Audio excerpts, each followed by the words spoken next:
Pennsylvania Buyer 101. This is going to be for home buyers that are looking to purchase a home in Pennsylvania or more specifically in Philadelphia.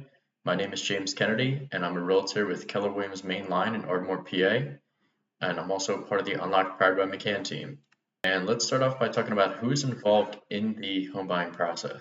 So obviously the buyers and sellers, then their agents, the title company, the mortgage lender, most oftentimes a transaction coordinator. If you're working with our team, it's going to be Alicia.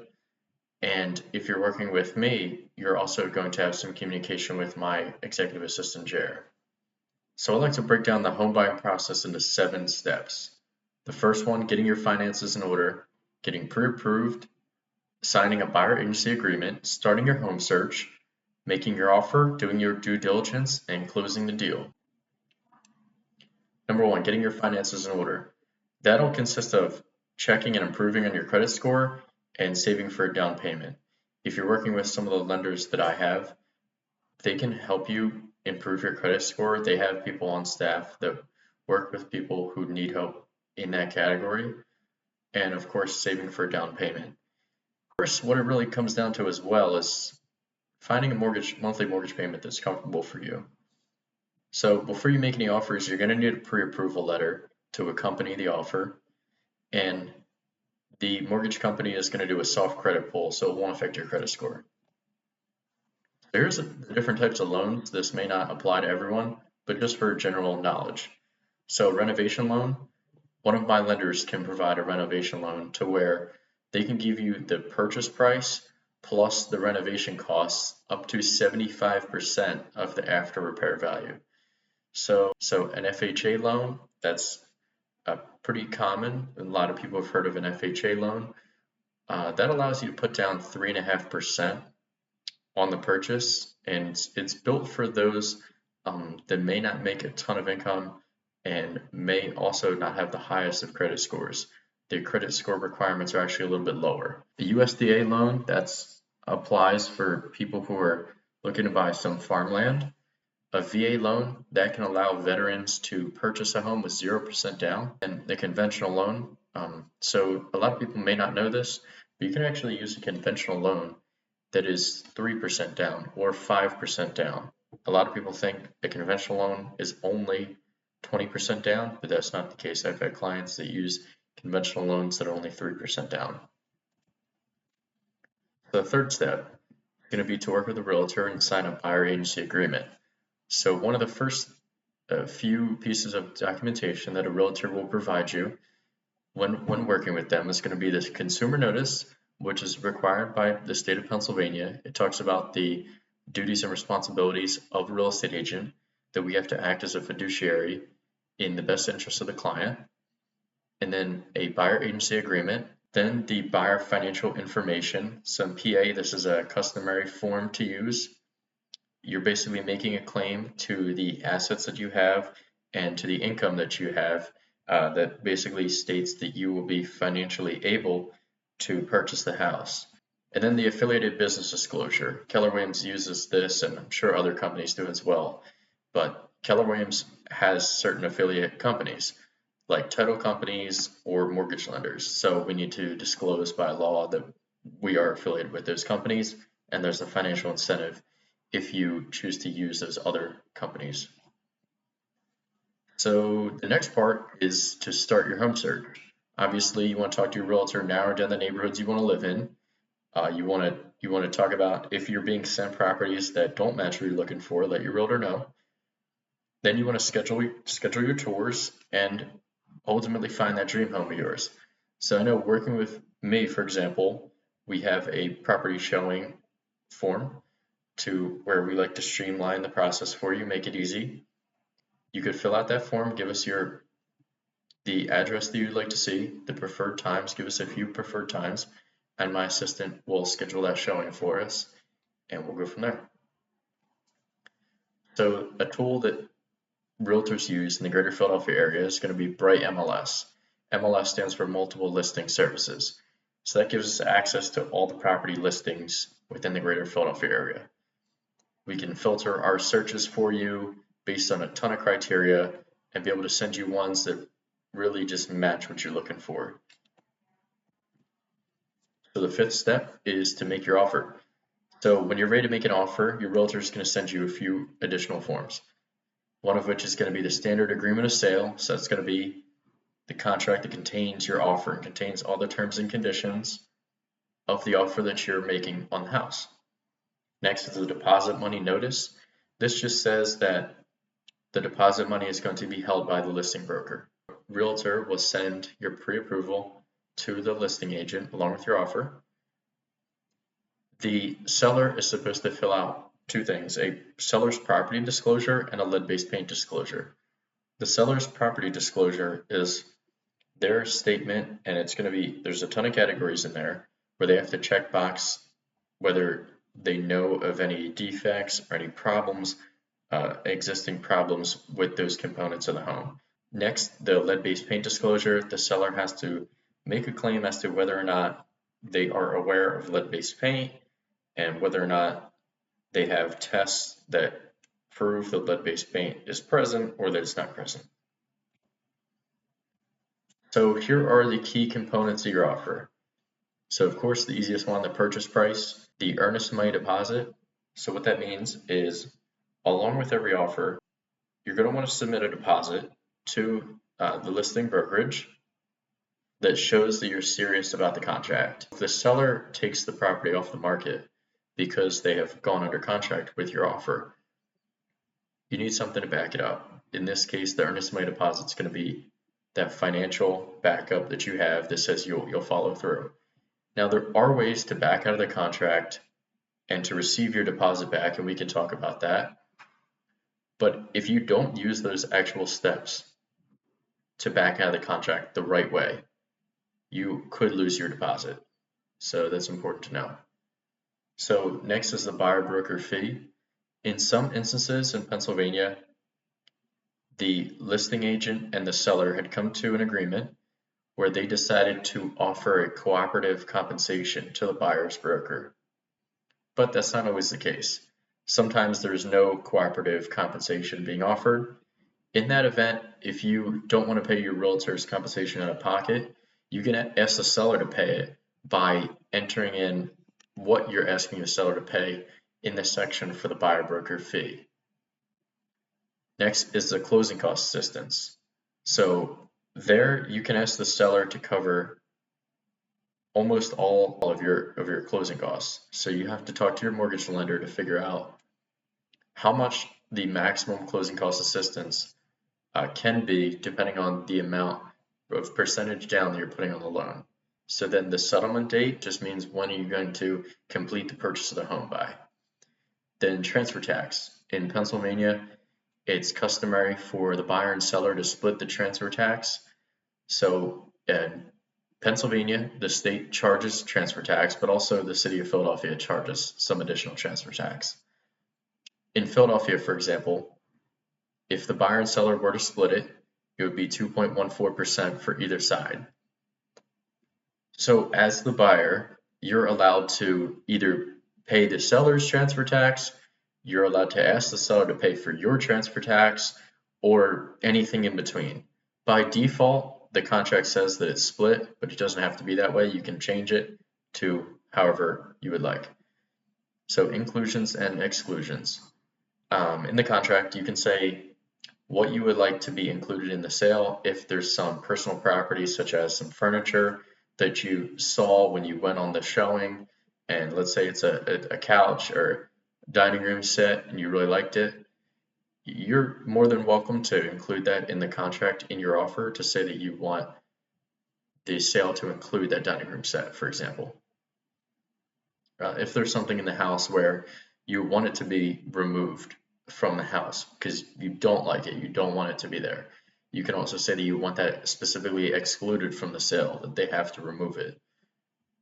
So next is the mortgage contingency.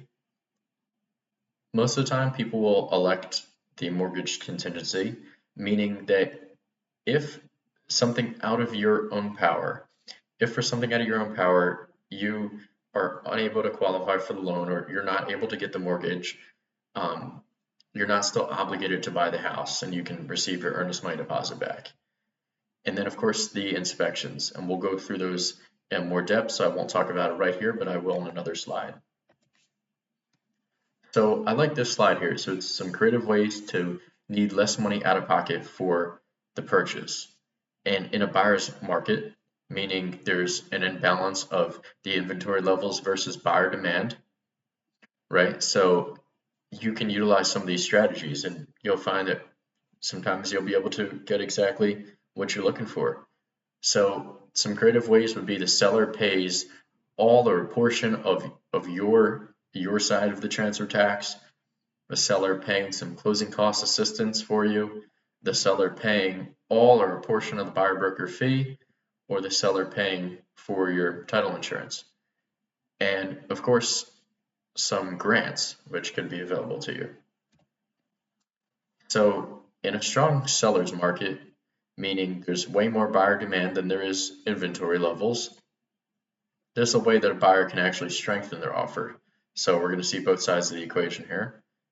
So you can do so by increasing your down payment. For some reason, the appraisal comes back lower than the agreed upon sales price.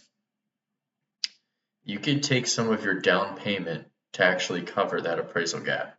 So you would ultimately reduce your down payment amount, but you would still be able to purchase the home. Now, this depends on whether or not you can still qualify for that mortgage. So you need to talk to the mortgage lender to see if that's an actual option for you. In a lot of cases, it is though. So if you increase your earnest money deposit, they may look better for the seller. They may feel that your offer is a bit stronger. Increasing the net profit to the seller, of course. If you're using more of your cash to pay for their side of the transfer tax, and you're not asking for any closing cost assistance, that's going to increase their net profit. Now, waiving inspections, not something that I would ever recommend, but it's something that you can do to strengthen your offer in the eyes of the seller. Waiving the mortgage contingency. In the event that you have, let's say, cash on the side in a bank account where you can purchase the house with a mortgage, or even if you don't get the mortgage, you can still purchase it in cash. And you really don't mind either way. Worst case scenario, you just buy it in cash and you'll be fine. Maybe you decide to waive the mortgage contingency. Quicker settlement date. So most sellers want to sell their house for the highest amount of money and as quick as possible with the least amount of hassle, right? So, or you give them a cash offer. So there's no waiting to figure out if the appraisal comes back okay, if repairs are needed. You give them a clean cash offer with a quick settlement. Sellers typically like that because it offers a lot less ways that things could go wrong. So once your offer is accepted, here's what you need to do next. So you need to submit your earnest money deposit to the listing broker's office. You need to complete your mortgage application. You need to order your home inspection if you elected any inspection contingencies. You need to order your title, service, and your homeowner's insurance. And the transaction coordinator or your realtor can help you out with each of these items.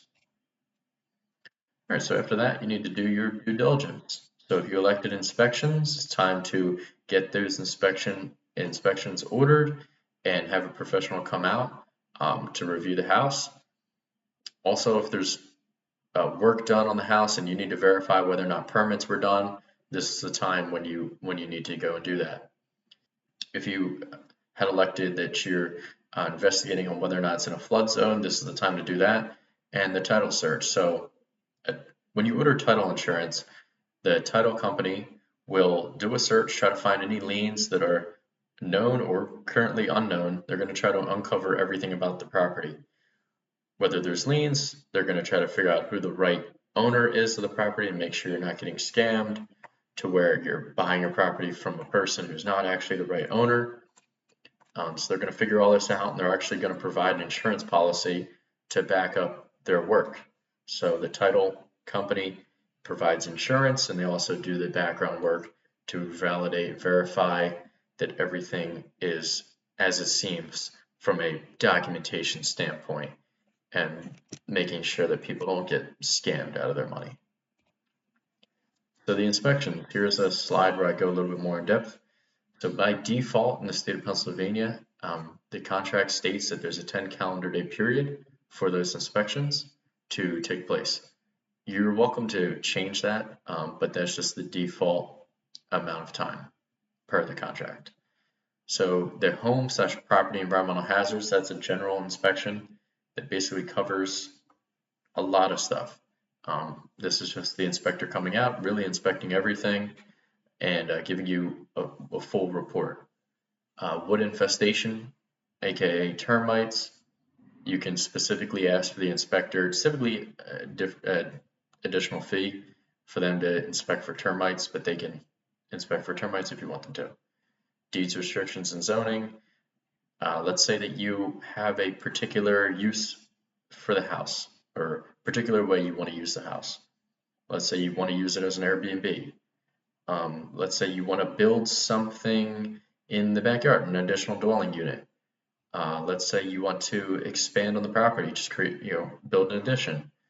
These are some things you'll have to look into this with the county, or you'll have to look into this with the township. So you may want to elect that contingency so that you have time to actually verify whether or not you can complete that project and use the property the way you intended.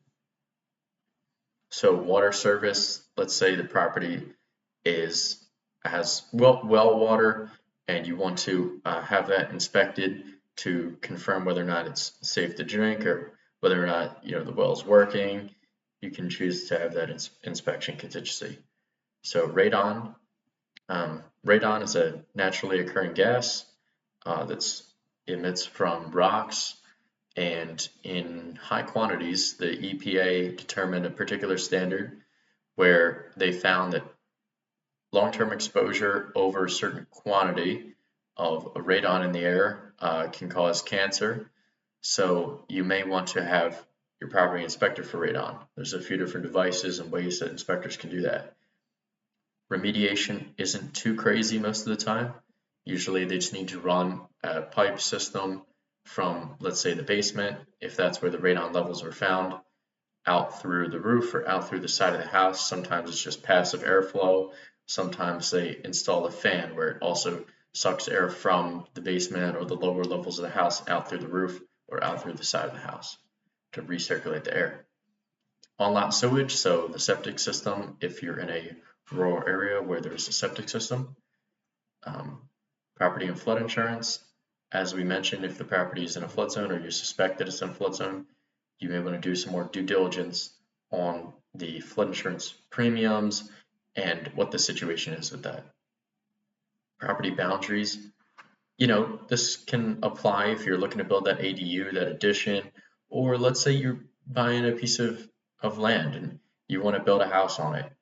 You're going to want to do a survey. You're going to want to figure out what you ultimately, really what you can build on that land. You don't want to purchase it and then get to the point where, the purchase is finalized and you can't do what you thought you were going to do. And then lead-based paint hazard. So if the property is built before 1978, lead-based paint was legal. It was legal to use. So a lot of houses used it. After 1978, it was banned, outlawed, so houses could no longer, you could no longer buy it and use it in homes. So there's a decent likelihood that lead-based paint was used in the home if it was built prior to 1978. And then closing the deal. So after that, those inspections and your due diligence, you got three options. You can buy the property the way it is under the original terms. You have a chance to renegotiate, so you can ask that the seller provide some sort of a seller credit or some closing cost assistance. You may want to ask for a reduction in the purchase price. You may want the seller to do some repairs, or a combination of all three, or a combination of just two of those options. Really, any of those options are in play. Or you can decide to cancel the contract because the inspections and your findings were unsatisfactory to you. And you may be entitled to your security deposit back as long as you followed everything in the contract. So if you were to work with my team, here's some resources that we have available. Staging and home organization companies, CPAs and attorneys, 1031 exchange companies, if you're an investor looking to do a 1031 exchange. We have preferred contractors, preferred handymen, insurance companies, and lenders. And if you're buying a house with us or with me, there's a likelihood that we may sponsor a housewarming party once you're all complete and through the purchase. So if we meet in person or if we meet one-on-one, depending on the market that you're looking in and the neighborhoods, I can provide you the market statistics breakdown so we can talk about that. And then we could talk about a little bit of a need analysis for you. Depending on what you're looking for, we can go into the details of your particular wants and needs. And then, of course, an opportunity to ask me any questions. So here's the presentation, and I hope you liked it and found it helpful.